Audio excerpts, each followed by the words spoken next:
নমস্কার বন্ধুরা, সবাইকে স্বাগত জানাচ্ছি আমার চ্যানেলে। এই মুহূর্তে বসে আছি মেট্রোতে, আর গন্তব্য হলো দক্ষিণেশ্বর। তো আজকে চলেছি দক্ষিণেশ্বরে। অবশ্যই ব্লগটা দেখতে থাকো, পুরো দক্ষিণেশ্বরটা তোমাদের ঘুরিয়ে দেখাবো। আর হ্যাঁ, রবীন্দ্র সরোবর মেট্রো থেকে আজকে উঠেছি, সেখান থেকে দক্ষিণেশ্বরের ভাড়া নিল 25 টাকা।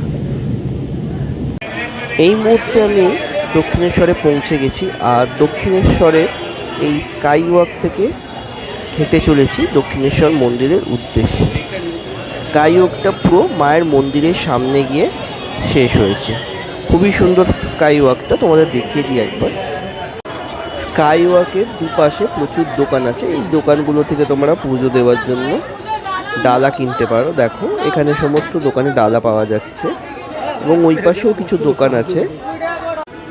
এই পাশে যে দোকানগুলো আছে, বিভিন্ন খেলনা, ঠাকুরের মূর্তি, এগুলো পাওয়া যাচ্ছে। দেখো, এই যে একটা দোকান পড়লো, এখানে শাখাও পেয়ে যাবে তোমরা, পুজোর বিভিন্ন সামগ্রী পেয়ে যাবে। খুব সুন্দরভাবে দোকানগুলো সেজে উঠেছে, খুব সুন্দর লাগছেও দেখতে। প্রচুর মানুষ এখান থেকে বিভিন্ন রকম জিনিস কিনে নিচ্ছে। মায়ের মূর্তিও পেয়ে যাবে তোমরা এখানে।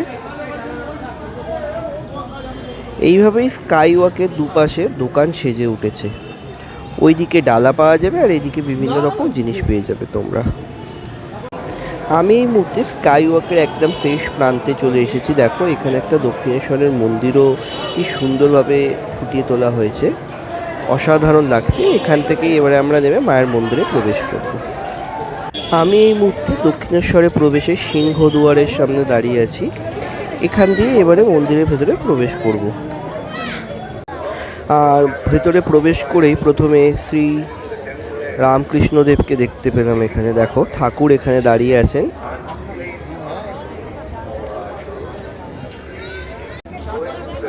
তো এই মুহূর্তে আমরা ধীরে ধীরে দক্ষিণেশ্বরের মন্দিরের দিকে এগিয়ে চলেছি। প্রচুর মানুষজন এসেছে। বাইরে থেকেই তোমাদের দেখানো যাবে, কারণ ভেতরে তো ক্যামেরা অ্যালাউ নেই। তো বাইরে থেকে যতটা সম্ভব তোমাদের আমি অবশ্যই দেখাবো। আর দেখো, মন্দিরের এটা হচ্ছে চারপাশের পরিবেশটা। প্রচুর মানুষ এসে গেছে, প্রচুর ভিড় রয়েছে। আর এই হলো মা ভবতারিণীর মন্দির, আমরা তোমাদের দেখাচ্ছি। দেখো, মা ভবতারিণীর এটা মন্দির, আর এটা চারপাশটা।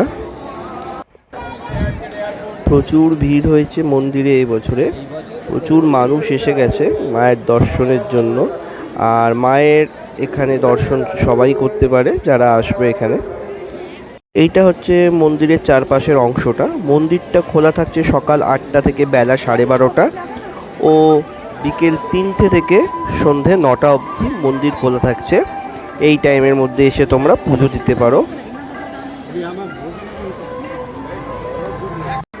এখানে লোকমাতা রানী রাসমণিরও একটা মন্দির রয়েছে। এই যে এইটা লোকমাতা রানী রাসমণির মন্দির, কাজ চলছে এখানে। আমি এই মুহূর্তে দক্ষিণেশ্বরের নহবত কক্ষের সামনে দাঁড়িয়ে আছি। এই হলো সেই নহবত কক্ষ। এই মুহূর্তে দক্ষিণেশ্বরের গঙ্গা তীরে এসে উপস্থিত হয়েছে। এই গঙ্গা থেকেই জল নিয়ে গিয়ে মায়ের পূজা হয়।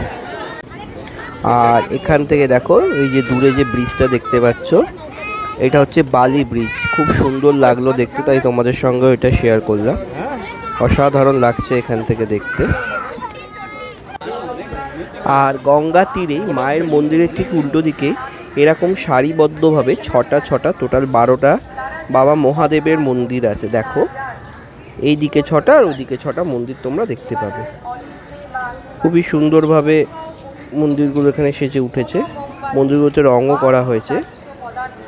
টোটাল 12টা শিব মন্দির রয়েছে। এছাড়া ভেতরে রয়েছে রাধা গোবিন্দের মন্দির, প্রভু জগন্নাথের মন্দির। তোমরা অবশ্যই দর্শন করো। তো আমাদের এই মুহূর্তে সব কিছু দর্শন হয়ে গেছে। দর্শন করে আমরা এই মুহূর্তে মন্দির থেকে বেরিয়ে যাচ্ছি বাড়ির উদ্দেশ্যে। তো বন্ধুরা, কেমন লাগলো ভিডিওটা অবশ্যই একবার লাইক, শেয়ার, কমেন্ট করে জানিও। ততক্ষণ পর্যন্ত দেখতে থাকো দ্য বং অভিজিৎ। সবাই ভালো থেকো।